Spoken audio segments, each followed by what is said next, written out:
પ્રિય વિદ્યાર્થી મિત્રો, આપણે વિડીયો 2 છે એમાં ઓમનો નિયમ અને એ ઓમના નિયમ પછી વિદ્યુતપ્રવાહ ઘનતા છે એ વિદ્યુતપ્રવાહ ઘનતાના સ્વરૂપમાં ઓમનો નિયમ જે બરોબર સિગ્મા ઇન્ટુ ઈ સાબિત કર્યો હતો. ત્યાર પછી આ પ્રકરણનો ઇમ્પોર્ટન્ટ પ્રશ્ન ઇલેક્ટ્રોનની ડ્રિફ્ટ ગતિ અને ડ્રિફ્ટ વેગ સમજાવો અને વાહકના આડછેદના પદમાં એટલે કે એના પદમાં તેમાંથી વહેતા પ્રવાહનું સૂત્ર મેળવો.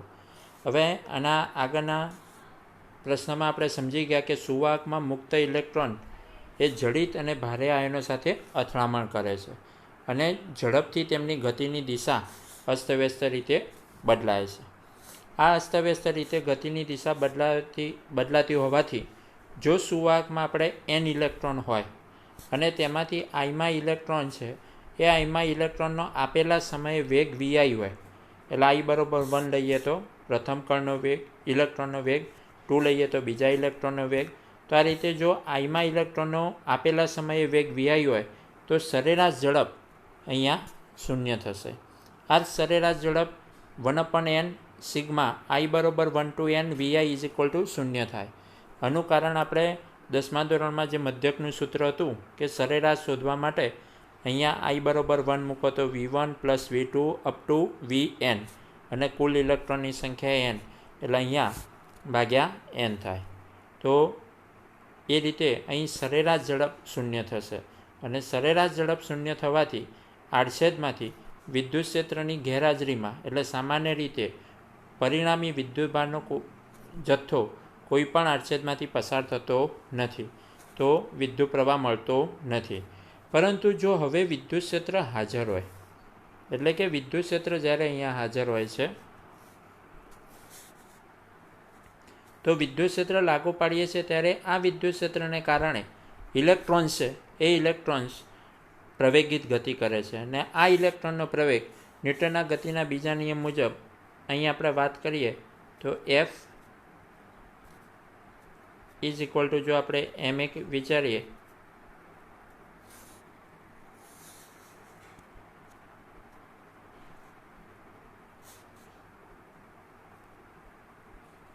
તો F બરાબર એમ એ ઉપરથી જો હું એને કરતા બનાવું તો એ બરાબર અહીંયા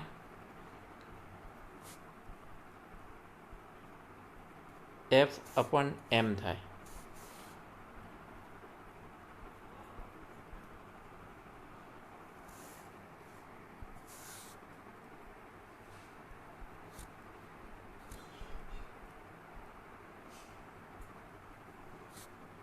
હવે એ ઇઝ ઇક્વલ ટુ જો અહીં એફ અપન એમ વિચારીએ તો અહીંયા પહેલાં પ્રકરણ મુજબ અહીંયા વિદ્યુત ક્ષેત્રને લીધે ઇલેક્ટ્રોન્સ ઉપર લાગતું બળ અહીંયા આપણે વિચારીએ તો માઇનસ ઈ ઇન્ટુ ઈ લખી શકાય. અને જો માઇનસ ઈ ઇન્ટુ ઈ અને જો અહીંયા પણ એમ મૂકી દઈએ તો અહીંયા બળ ભાગ્યા દળ એટલે અહીંયા એવું કહી શકાય કે પ્રવેગીય બરાબર બળ ભાગ્યા દળ એટલે માઇનસ ઈ ઇન્ટુ ઈ અને અપોન એમ જે ક્ષણ પૂરતો પ્રવેગ છે. એટલે આ જે તે ઇલેક્ટ્રોન અહીંયા પ્રાપ્ત કરે છે એક ક્ષણ પૂરતો પ્રવેગ હોય છે.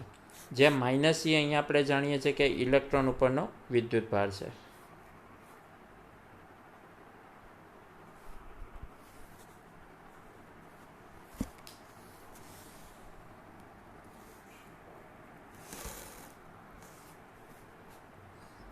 તો અહીંયા માઇનસ ઈ ઇલેક્ટ્રોન ઉપરનો વિદ્યુત ભાર છે અને એમ એ તેનું દળ છે. હવે ધારો કે આઈમાં ઇલેક્ટ્રોનની અગાઉની અથડામણ એટલે ટોટલ આપણે 2 ક્રમિક અથડામણો વિચારીએ તો 2 ક્રમિક અથડામણોમાં ધારો કે આ એક ધન આયન છે અને આ બીજો ધન આયન છે.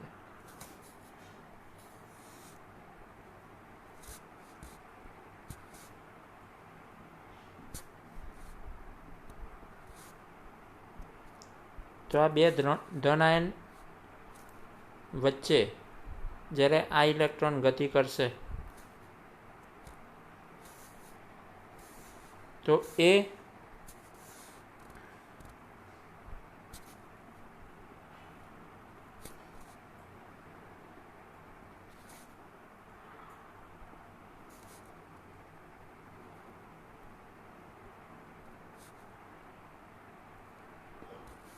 આ ઇલેક્ટ્રોન જ્યારે ગતિ કરે તો આ બે ક્રમિક અથડામણો વચ્ચે લાગતો સમય ધારો કે આપણે ટી કહીએ છીએ.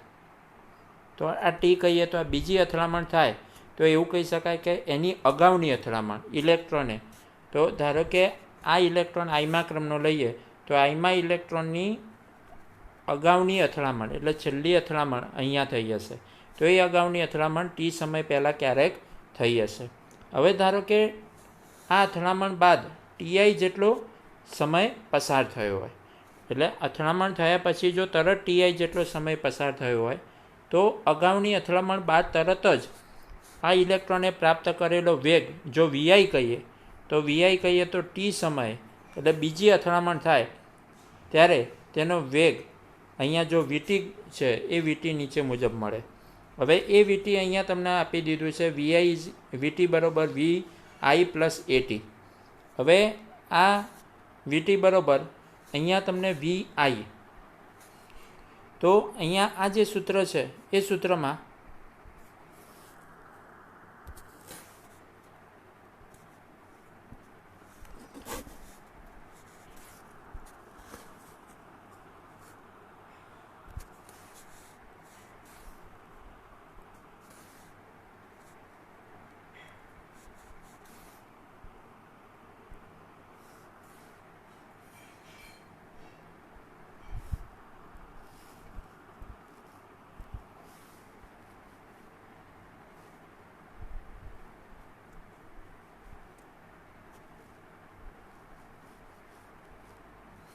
તો અહીંયા આપણે જાણીએ છીએ કે આ સૂત્ર આગળ કેવી રીતે મેળવી શકાય.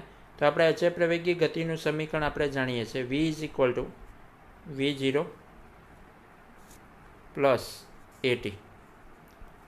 આ જે સૂત્ર છે એમાં અહીંયા ટી સમયે આપણે વિચારીએ તો ટી સમયે ઇલેક્ટ્રોનને પ્રાપ્ત થતો વેગ વીટી વિચારીએ. અહીંયા અગાઉની અથડામણ બાદ તરત જ પ્રાપ્ત કરેલ પ્રારંભિક વેગ વીઆઈ વિચારીએ. અહીંયા પ્રવેગ આપણે જાણીએ છીએ કે માઇનસ ઈ ઇન્ટુ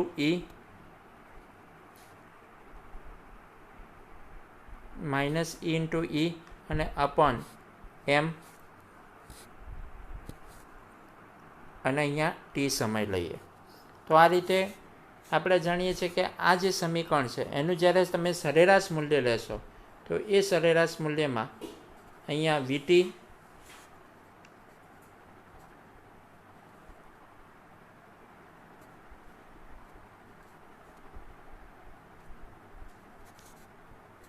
એવરેજ લઈએ, એ રીતે વીઆઈ એવરેજ લઈએ,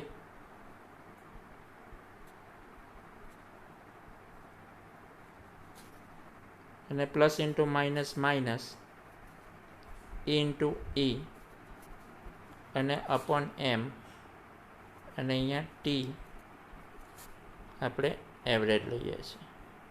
તો આખા સમીકરણનું સરેરાશ મૂલ્ય લઈએ છીએ. સરેરાશ મૂલ્ય લેતા અહીંયા તમને બે ક્રમિક અથડામણ વચ્ચે ઇલેક્ટ્રોને પ્રાપ્ત કરેલો જે વેગ છે સરેરાશ વેગ, એ સરેરાશ વેગને અહીંયા આપણે ડ્રિફ્ટ વેગ ટી સમયે વીડી કહીશું. અહીંયા આગળ જોઈએ એ રીતે તમામ એન ઇલેક્ટ્રોન એનો સરેરાશ વેગ, પ્રારંભિક સરેરાશ વેગ વીઆઈ, એ વીઆઈ 0 છે તો અહીં 0 લખી દઈએ. અહીંયા માઇનસ ઈ ઇન્ટુ ઈ અપોન એમ, અને અહીંયા ટી એવરેજ એને આપણે ટો કહીશું.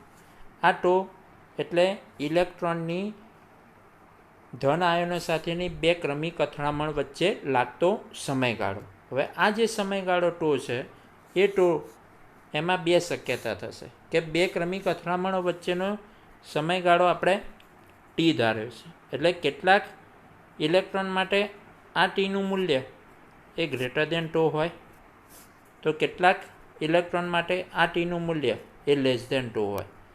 એટલે કે બે ક્રમિક અથડામણ વચ્ચે લાગતા સમયગાળાનું મૂલ્ય ટો છે એ કેટલાક ઇલેક્ટ્રોન માટે આપણે જે સમય લીધો એ ટો કરતાં વધારે હશે, તો કેટલાક ઇલેક્ટ્રોન માટે ટો કરતાં ઓછો હશે. તો એટલા માટે એનું સરેરાશ મૂલ્ય લઈએ ટી એવરેજ, તો એ ટી એવરેજ અહીંયા આપણે એને ટો કીધું. તો આ રીતે વીડી બરાબર માઇનસ ઈ ઇન્ટુ ઈ અપન એમ ઇન્ટુ ટો મળે. તો આ રીતે તમે આ સમીકરણ પ્રાપ્ત કરી શકો. હવે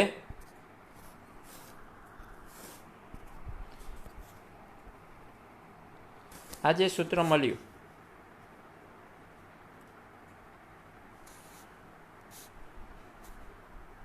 minus E into E m upon into tau, આ જે સૂત્ર છે એમાં અહીંયા તમને એક આકૃતિ બતાવી છે. એ આકૃતિમાં અહીંયા જે સળંગ રેખા છે એ સળંગ રેખા A થી B છે અને ત્રુટક રેખા A થી B ડેશ બતાવ્યો છે. તો સળંગ રેખા A થી B એ ઇલેક્ટ્રોનનો ગતિમાર્ગ બતાવે છે, પણ વિદ્યુત ક્ષેત્રની ગેરહાજરીમાં. જ્યારે એ વિદ્યુત ક્ષેત્ર લાગુ પાડો છો તો આ ગતિમાર્ગ અહીંયા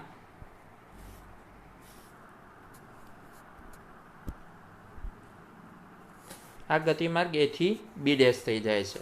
તો આ રીતે તમે આકૃતિ સમજી શકો. હવે આગળ વિચારીએ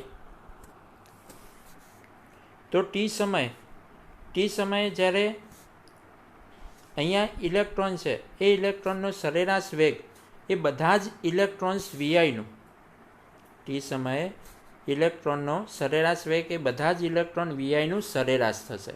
એટલે કે તે શૂન્ય હોય છે. તે શૂન્ય એટલે કે બીજા શબ્દોમાં આગળ આપણે જોયું કે 1/n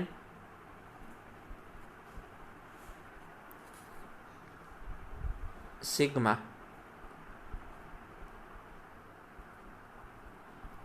I બરાબર 1 to n અને VI આ શૂન્ય થશે. એ આગળ આપણે જોયું. એટલે VI તેથી VI 0 થશે. VI કારણ કે ઇલેક્ટ્રોન છે એ ઇલેક્ટ્રોન વચ્ચેની અથડામણો નિયમિત સમયગાળે થતી નથી, એટલે કે અસ્તવ્યસ્ત સમયગાળે હોય છે. અને આ અથડામણ બાદ ઇલેક્ટ્રોન છે એ ઇલેક્ટ્રોનના વેગની દિશા અસ્તવ્યસ્ત રીતે બદલાય છે. હવે જો ઇલેક્ટ્રોનની બે ક્રમિક અથડામણો વચ્ચેનો સરેરાશ સમય, એ સરેરાશ સમયને જો ટો વડે દર્શાવીએ તો અમુક ઇલેક્ટ્રોનનો ટો કરતાં ઓછો સમય હશે અને અમુક ઇલેક્ટ્રોન માટે આ સમય ટો કરતાં વધારે હશે. એટલે આગળ મેં તમને વાત કરી કે સ્મોલ ટી એ ગ્રેટર દેન ટો હોઈ શકે અને સ્મોલ ટી એ લેસ દેન ટો હોઈ શકે. તો બે ક્રમિક અથડામણો અનુભવશે. તો અહીંયા શું કહેવા માગે છે કે અમુક ઇલેક્ટ્રોનો ટો કરતાં ઓછા અને અમુક ઇલેક્ટ્રોનો ટો કરતાં વધારે સમયમાં બે ક્રમિક અથડામણો અનુભવશે. એટલે એવા કેટલાક ઇલેક્ટ્રોન કે જે બે ક્રમિક અથડામણો અનુભવે તે માટેનો સમયગાળો ટી છે એ ટી અહીંયા ગ્રેટર દેન ટો હોય અને કેટલાક માટે ટી છે એ ટી લેસ દેન ટો હોય. તો તેથી તેમનું સરેરાશ મૂલ્ય અહીંયા આપણે ટો કહીએ છીએ. જો સુવાહકમાં ઇલેક્ટ્રોન્સની આયનો સાથેની બે ક્રમિક અથડામણો વચ્ચેના સરેરાશ સમયગાળાને જો રિલેક્સેશન સમય ટો કહીએ તો એનમાં ઇલેક્ટ્રોનના વેગોનું સરેરાશ એટલે એનમાં ઇલેક્ટ્રોનના વેગોનું ટી સમયે જે સરેરાશ મૂલ્ય છે એ સરેરાશ મૂલ્ય ઇલેક્ટ્રોનનો ડ્રિફ્ટ વેગ આપે, તેને વીડી વડે દર્શાવીએ. એટલે આગળ જે સમીકરણ જોયું એ સમીકરણની વાત કરીએ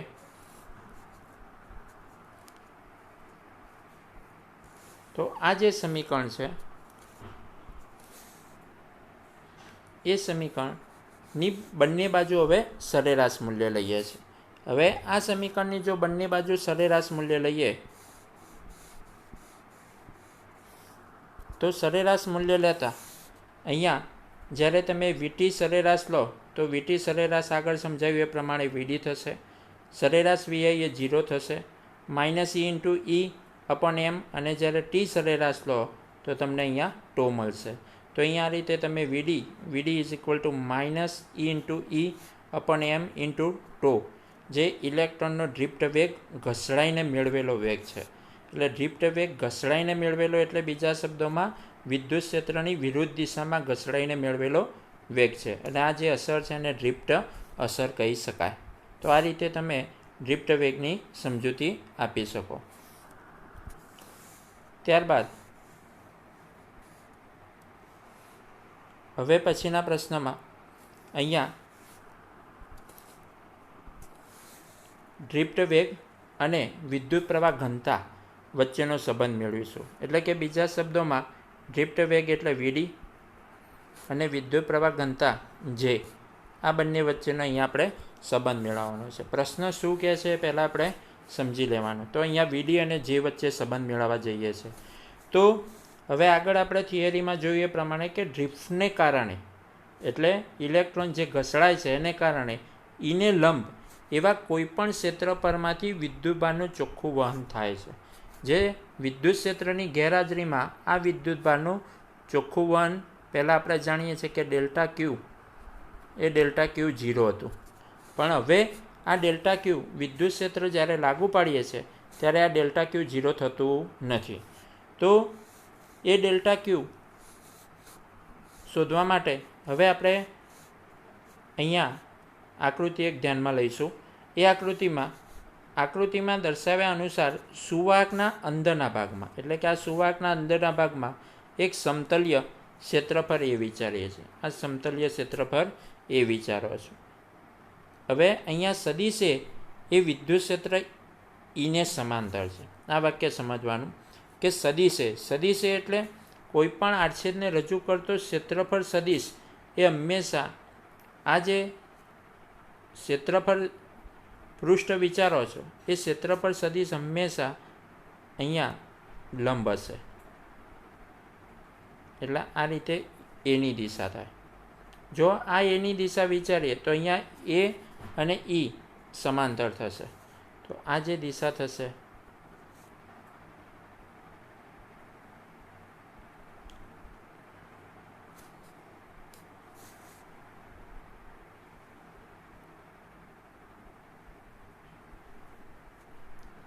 આ રીતે સમાંતર થશે. એટલે આ એક વાક્ય સમજવાનું. ત્યાર પછી આપણે એવું વિચારીએ કે ડ્રિફ્ટને કારણે ડેલ્ટા ટી, તો ડ્રિફ્ટને કારણે ડેલ્ટા ટી જેટલા સમયગાળામાં અહીંયા નળાકાર છે એ નળાકારના વીડી ઇન્ટુ ડેલ્ટા ટી લંબાઈમાં રહેલા બધા જ ઇલેક્ટ્રોન આ ક્ષેત્રફળમાંથી પસાર થશે. આ ક્ષેત્રફળમાંથી પસાર થવું એટલે તમે જે ક્ષેત્રફળ વિચાર્યું છે એ ક્ષેત્રફળમાંથી વીડી ઇન્ટુ ડેલ્ટા ટી જેટલી લંબાઈમાં રહેલા બધા જ ઇલેક્ટ્રોન આ ક્ષેત્રફળમાંથી પસાર થશે. અહીં એક ખાસ નોંધવાનું કે ઇલેક્ટ્રોનની દિશા વિદ્યુત ક્ષેત્રની દિશાથી વિરુદ્ધ છે. એ આગળ આપણે જોયું. હવે આવું શા માટે? તો ડેલ્ટા ટી સમયમાં આપણે જાણીએ છીએ કે જો ઇલેક્ટ્રોન છે એનો ડ્રિફ્ટ વેગ વીડી વિચારીએ તો વીડી બરાબર કાપેલું અંતર જો આપણે ડેલ્ટા એક્સ કહીએ તો અહીંયા ડેલ્ટા એક્સ અને અપોન ડેલ્ટા ટી. જો અહીં ડેલ્ટા એક્સને કરતા બનાવીએ તો અહીંયા delta x is equal two અહીંયા તમને વીડી અને ઇન્ટુ ડેલ્ટા ટી મળે, જે અહીંયા તમને દર્શાવ્યું છે. તો આ ડેલ્ટા એક્સ બરાબર વીડી ઇન્ટુ ડેલ્ટા ટી થાય. તો આ રીતે તમે આટલા અંતરમાં તો આટલી લંબાઈમાં સમાયેલા તમામ ઇલેક્ટ્રોન્સ આ વિચારેલ પૃષ્ઠમાંથી એટલે કે ક્ષેત્રફળમાંથી પસાર થશે. હવે ત્યાર પછી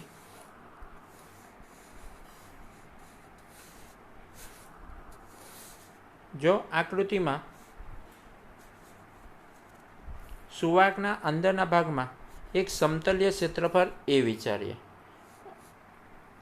હવે એ સમતલ્ય ક્ષેત્રફળ તમે જે વિચાર્યું એમાં ક્ષેત્રફળ સદિશે વિદ્યુત ક્ષેત્રને સમાંતર છે એટલું કીધું. હવે ત્યાર પછી અહીંયા વીડી ઇન્ટુ ડેલ્ટા ટી લંબાઈમાં રહેલા બધા જ ઇલેક્ટ્રોન આ ક્ષેત્રફળમાંથી પસાર થશે, તે પણ આગળ આપણે સમજ્યા.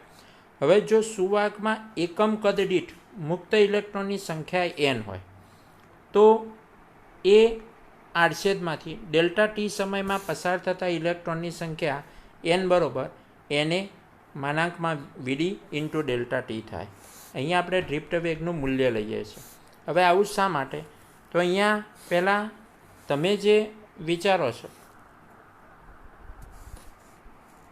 તમે જે આ આડછેદ વિચાર્યું અને આ જે નળાકાર વિચાર્યો એ નળાકારના આડછેદનું ક્ષેત્રફળ જો તમે એ કહો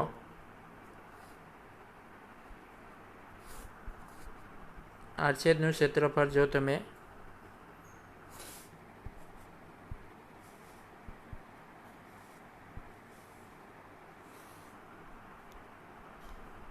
એ કહો.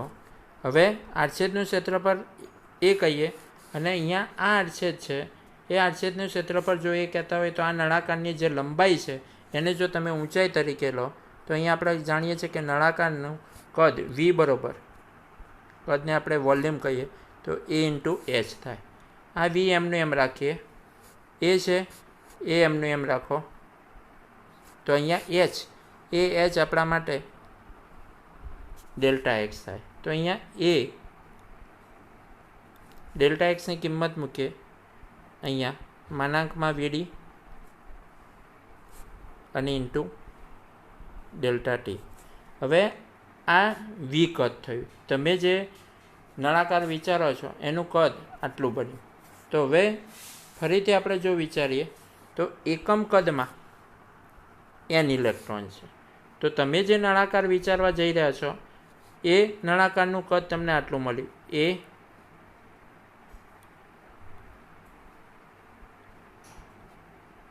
માનાંકમાં વીડી અને ઇન્ટુ ડેલ્ટા ટી. તો એકમ કદમાં n, તો અહીંયા એ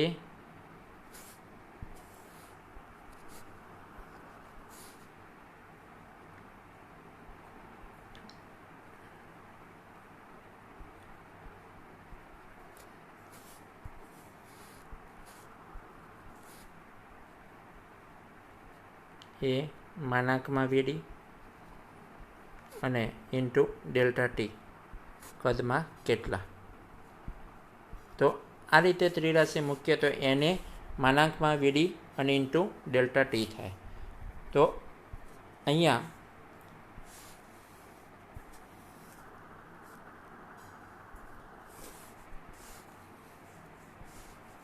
આ જે સૂત્ર છે તમને સંખ્યા n બરોબર અહીંયા એને માનાંકમાં વીડી ઇન્ટુ ડેલ્ટા ટી થયું. હવે જો એક ઇલેક્ટ્રોન પરનો વિદ્યુતભાર -e હોય તો ડેલ્ટા ટી સમયમાં એ આડછેદમાંથી પસાર થતો વિદ્યુતભાર q એ q બરોબર અહીંયા એવું કહી શકાય -na e માનાંકમાં વીડી ઇન્ટુ ડેલ્ટા ટી થાય. કેવી રીતે? તો અહીં આપણે જાણીએ છીએ કે એક ઇલેક્ટ્રોન છે, એક ઇલેક્ટ્રોન ઉપરનો વિદ્યુતભાર -e, તો અહીં આપણી જોડે n ઇલેક્ટ્રોન હતા, તો n ઇલેક્ટ્રોન છે એ n ઇલેક્ટ્રોન પરનો વિદ્યુતભાર કેટલો. આગળ આપણે વિદ્યુતભારનું ક્વોન્ટમીકરણ q બરાબર એની જોયું એ પ્રમાણે. તો આ -n ઇન્ટુ ઈમાં તમે કેપિટલ એનની કિંમત મૂકી દો તો તમને આ સૂત્ર મળી જાય.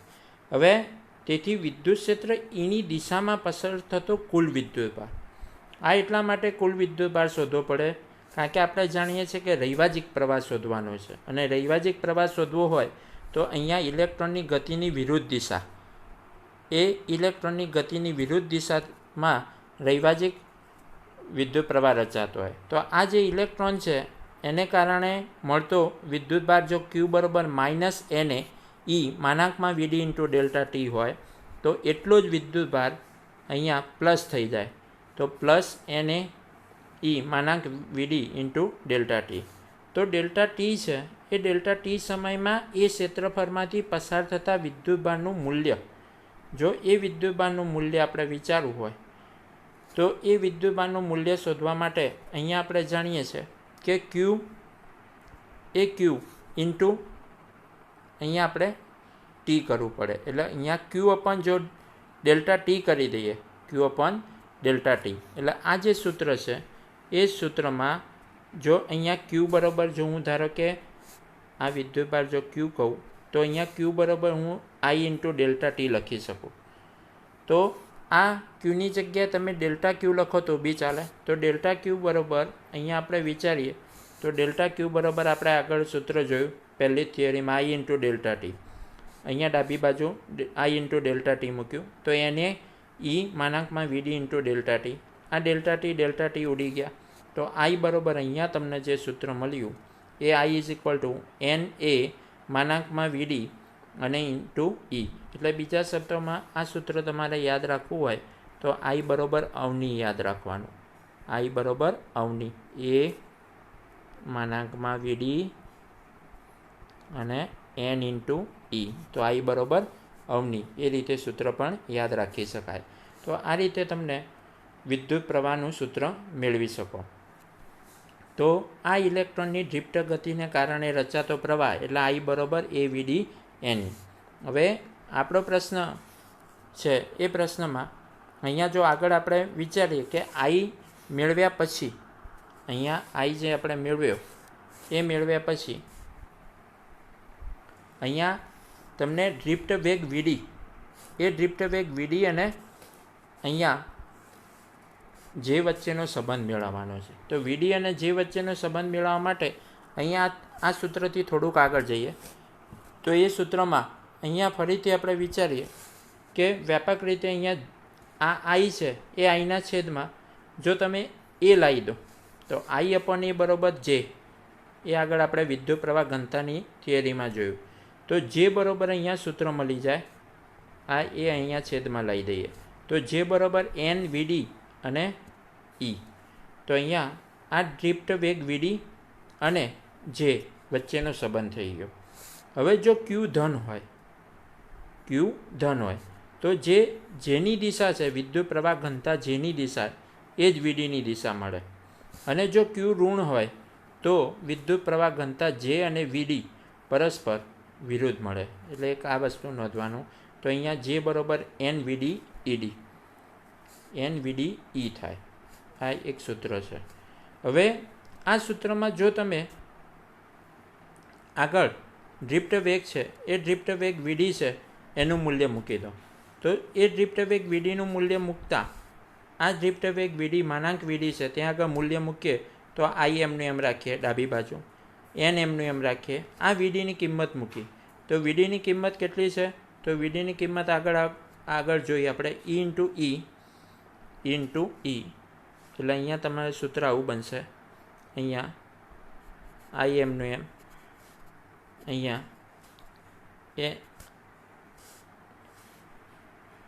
N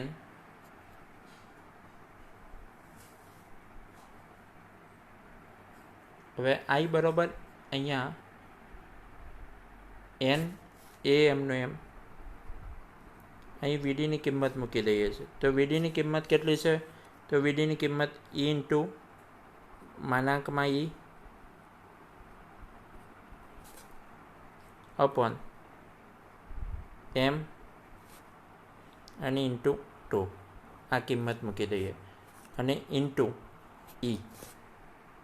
તો આ રીતે કિંમત મૂકીએ તો હવે એનું જો સાદું રૂપ આપીએ તો I છે એ Iના છેદમાં અહીંયા તમે I A લાવી દો. તો Iના છેદમાં અહીંયા A લાવી દઈએ તો ઇઝ ઇક્વલ ટુ અહીંયા તમને મળશે N E × E સ્ક્વેર મળે, E સ્ક્વેર અહીંયા માનાંક E × 2 અને અપોન M. ફરીથી આપણે વિચારીએ તો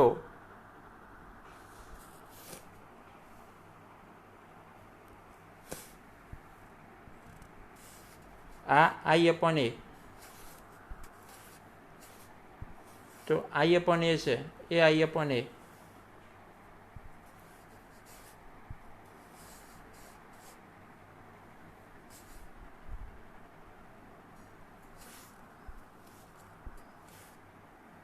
તો I/A બરોબર હવે સૂત્ર થશે NE² E અને અપોન M.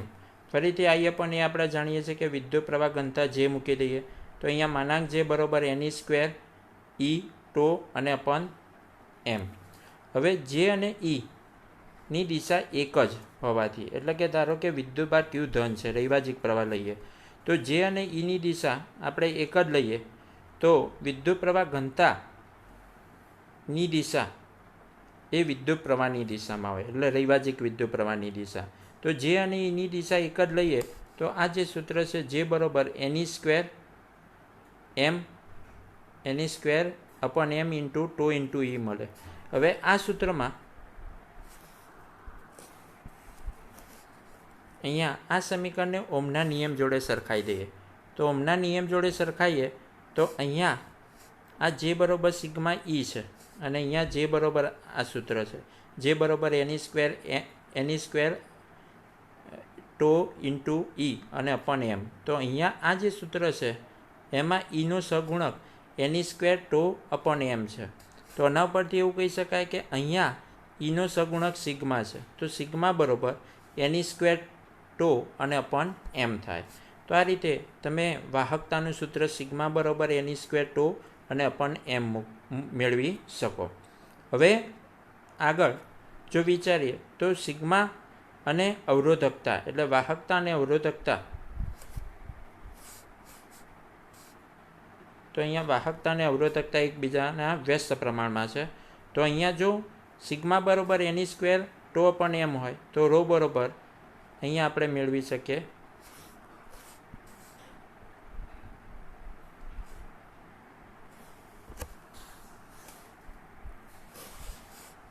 તો અહીંયા રો બરાબર અહીંયા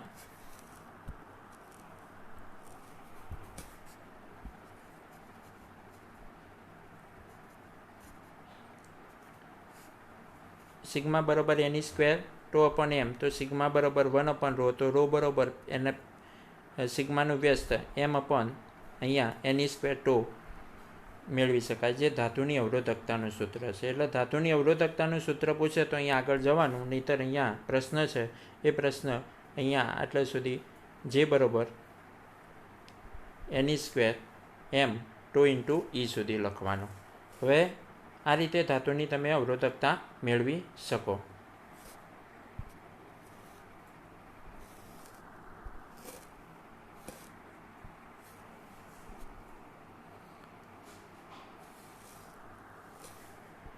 હવે આના પછીના વિડીયોમાં મિત્રો ધાતુની અવરોધકતા તાપમાન સાથે કેવી રીતે બદલાય છે તે આપણે ચર્ચા કરીશું. Thank you.